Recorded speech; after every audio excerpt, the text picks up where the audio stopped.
یا صاحب الزمان یا صاحب الزمان یا صاحب الزمان یا صاحب الزمان. ہمیں بہت سے چیلنجوں کا سامنا ہے.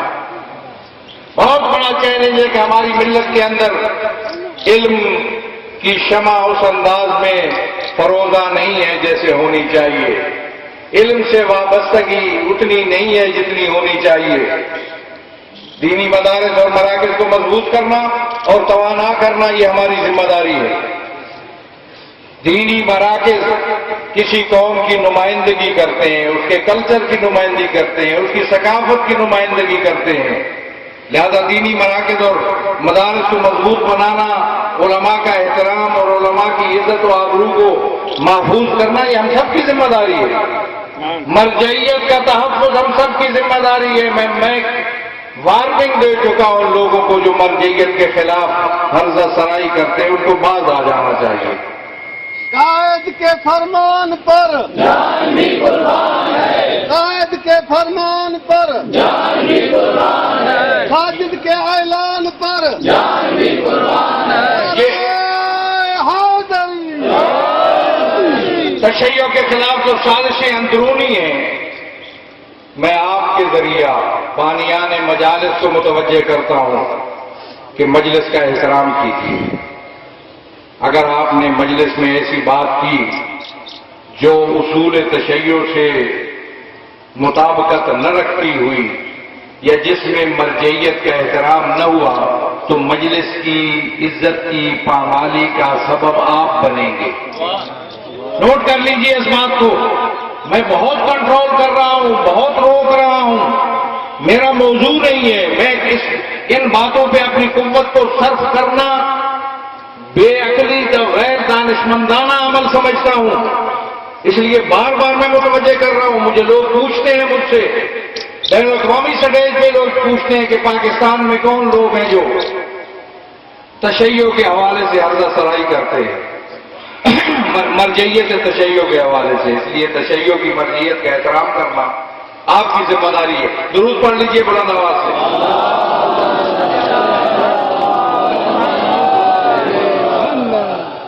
تشیع کے چہرے کو مسخ کرنا اس کی کبھی اجازت نہیں دی جا سکتی. ہماری زندگی کا ایک حصہ گزرا تشیع کا روشن چہرہ دوسرے مسالے کے سامنے پیش کرتے ہوئے. آپ آئیے، میرے ساتھ چلیے اور اندازہ لگائیے کہ کس انداز میں، کس طریقے پہ جیسے آپ مجھ سے محبت اور پیار کرتے ہیں، کس انداز میں دوسرے مکاتب فکر میرا احترام کرتے ہیں. یہ میرا احترام نہیں ہے، تشیع کا احترام ہے. یہ احترام ہے فکر تشیع کا احترام ہے. یہ فکر اہل بیت کا احترام ہے. یہ آل محمد کا احترام ہے. اس انداز میں آل محمد کے احترام کو آگے بڑھانا ہماری ذمہ داری ہے. اور اپنی صفوں کے اندر اتحاد و وحدت، ایسی باتوں سے گریز کیا جائے جس سے تشیع کو نقصان پہنچتا ہو یا کمزوری ہوتی ہو. ہم نے ہر میدان میں تشیع کی سرفرازی اور سربلندی کے لیے کوششیں کی اور عنایت امام زمان سے وہ کوششیں نتیجہ خیز ہوئی اور بارآور ثابت ہوئی. آج تشیع سربلند اور سرفراز ہے اور اس کے دشمن ذلیل اور خوار اور نیست و نابود ہے. ایک پہلو ہے سب سے بڑا، وہ ہے جو ٹارگٹ کلنگ ہے. بزدل اور کمزور ایسے اقدامات کرتا ہے. یہ ان کی بزدلی کی دلیل ہے. تشیع کی عظمت کی دلیل ہے اور قاتلوں کی بزدلی کی دلیل ہے. یہ ان کی جرأت کی دلیل نہیں ہے، ان کی کمزوری کی دلیل ہے. نظریاتی طور پر مقابلے کی سکت نہیں رہی تو جان کے درپے ہو گئے. جو شخص کسی نظریے کی، کسی مکتب کی، کسی فکر کی، کسی سوچ کی، کسی تحریک کا مقابلہ نہ کر سکتا ہو، وہ ایسے گھٹیا حربوں پر اترتا ہے. اور اس ملک کی حالت بڑی عجیب ہے. میں آخری جملے اب کہہ رہا ہوں. آج میں نے کہہ دیا، میں نے کہا اس ملک کے اندر بدقسمتی یہ ہے کہ یہاں کوئی با اختیار کون ہے.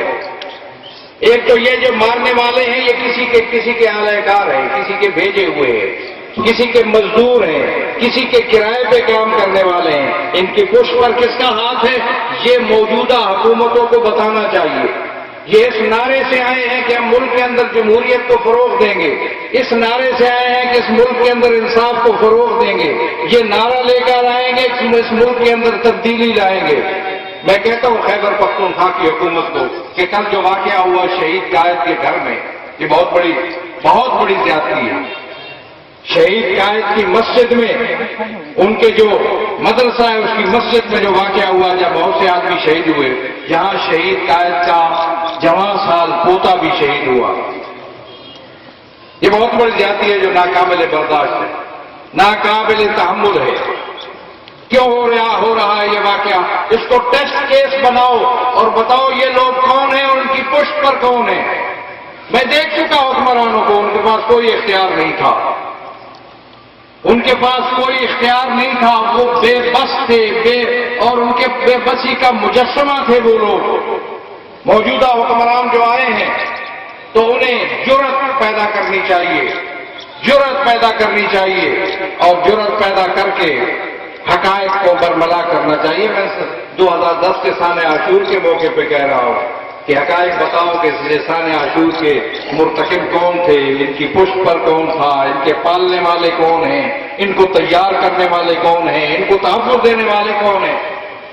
آج اتنے واقعات دوبارہ شروع ہوئے تو یہ حکومتیں کیونکہ نئی آئی ہیں، اس لیے میرا مطالبہ یہ ہے کہ ان کو اختیار دیا جائے، میرا مطالبہ یہ ہے کہ ان کو پاور دیا جائے، میرا مطالبہ یہ ہے کہ آئین پر ان کو عمل کرنے دیا جائے۔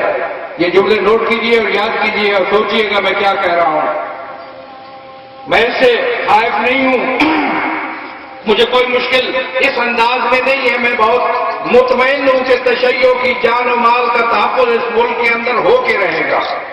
میں حجت تمام کر رہا ہوں، گزشتہ حکومتوں میں کی ہے، موجودہ حکمرانوں پہ بھی کر رہا ہوں، اور ہم نے اپنی قوت کا چھوٹا سا مظاہرہ اس دھرنے کے ذریعہ جس پہ پوری دنیا چیخ و ٹیکی کر کے دکھایا ہے، اور اگر ایسا نہ ہوا اور ہم اپنے دفاع پر مجبور ہوئے تو ایک ذریعہ یہ بھی ہو سکتا ہے کہ ہم ملک کو اس انداز میں جام کریں گے کہ ایک پتا بھی نہیں ہلنے پائے گا،